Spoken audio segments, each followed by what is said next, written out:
vamos voltar a falar sobre vacinas, sobre o estágio da pandemia no país. Estamos recebendo a cardiologista, intensivista, professora da Faculdade de Medicina da USP, Ludmila Ajar. Doutora, bom dia. Nós ontem vimos na entrevista dada pelas autoridades da saúde em São Paulo que há uma piora durante todo o mês de janeiro nos indicadores que são acompanhados pelo governo do estado. Ocupação de leitos, pessoas contaminadas, mortos também.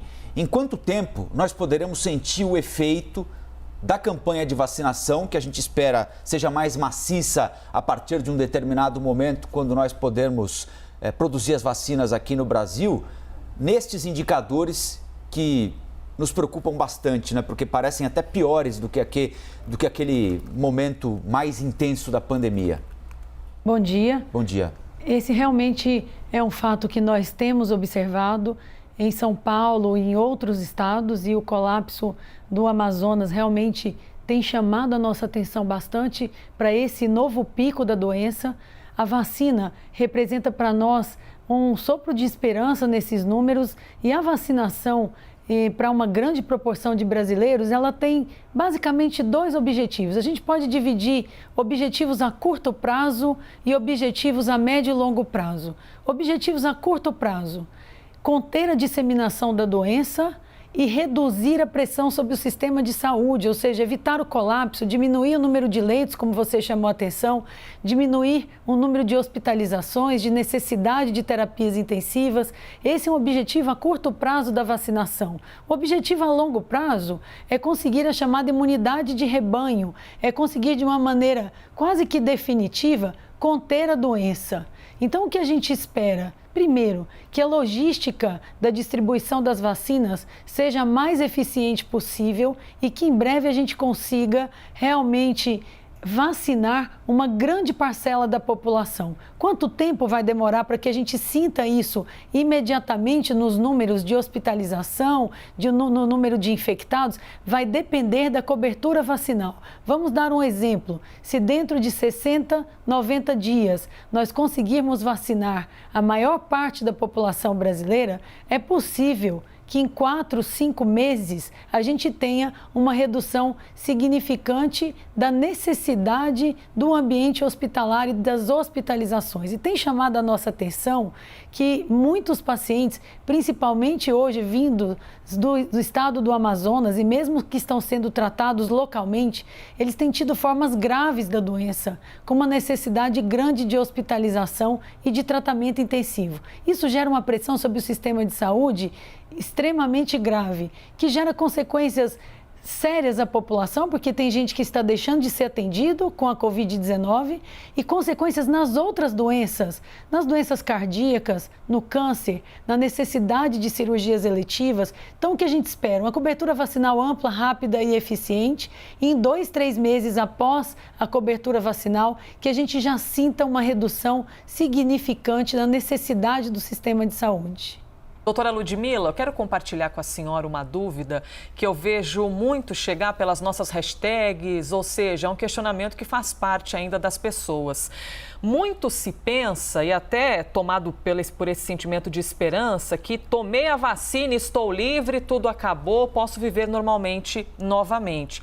Então eu gostaria que a senhora, com todo o seu conhecimento, nos explicasse isso, aproveitando que a gente está ao vivo para todo o Brasil, que assim que a pessoa é imunizada, os cuidados devem permanecer, deve permanecer de máscara, deve permanecer distante, para a gente não ficar com essa impressão de que tomou a vacina, tudo mudou na vida.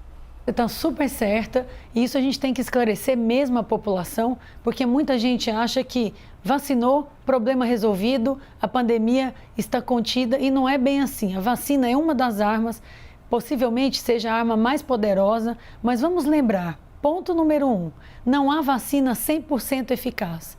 Todos nós temos visto todos os números, não é isso? Pfizer, 94% de eficácia, Moderna, 95% de eficácia. A vacina Coronavac, em torno de 50% de eficácia em termos de número de novos infectados. Oxford, em torno de 70%, ou seja, não há vacina 100% eficaz. Ponto 1 para todos nós entendermos. Segundo aspecto, mesmo que haja uma vacina 100% eficaz, o vírus tem capacidades enormes de escapar do sistema imunológico, de escapar da própria vacina. Então, não há outra possibilidade a não ser que a gente entenda que a única maneira de nós contermos a pandemia pela Covid-19 é nos manter vigilantes com um conjunto de ações. Ação número 1. Temos que buscar a vacinação para a população. Não há dúvida, e essa talvez seja a arma mais forte que hoje a gente tem disponível. Número 2, a população tem que estar alerta, porque todas as medidas de precaução deverão ser reforçadas nesse momento que agora a gente se une no combate à Covid-19. Que precauções? A utilização de máscaras, ela deve ser universal e reforçada, a higiene pessoal, o isolamento de pacientes infectados ou de contactuantes, ou seja, a vigilância agora ela tem que ser maior ainda, porque agora a gente tem uma arma e a gente começa uma grande campanha de contenção da Covid-19. Lembrando que essa doença começou no mundo em dezembro de 2019, ela começa no Brasil final de fevereiro de 2020 e a gente vai para um ano de problemas seríssimos de saúde pública, de problemas e um impacto desigual na economia e na sociedade. E agora é uma maneira de reunir um conjunto de armas. A vacina é uma delas. Jamais é salvo-conduto, jamais é a solução definitiva, mas é uma arma forte que a gente vai buscar uma cobertura ampla. Mas as outras medidas devem ser reforçadas. Pode ser que dentro de um ano e meio, 2, depois dos dados epidemiológicos nos mostrarem, bom, agora a doença está contida. A gente vá devagarinho relaxar essas medidas, mas nesse momento e nos próximos meses não esperamos. E lembrar de evitar as aglomerações sociais, de manter o distanciamento. Esses são tópicos que não estão fora do nosso plano de combate ao Covid-19. Pelo contrário, agora é realmente começar uma campanha com vários aspectos que deverão ser reforçados. A vacina é um deles.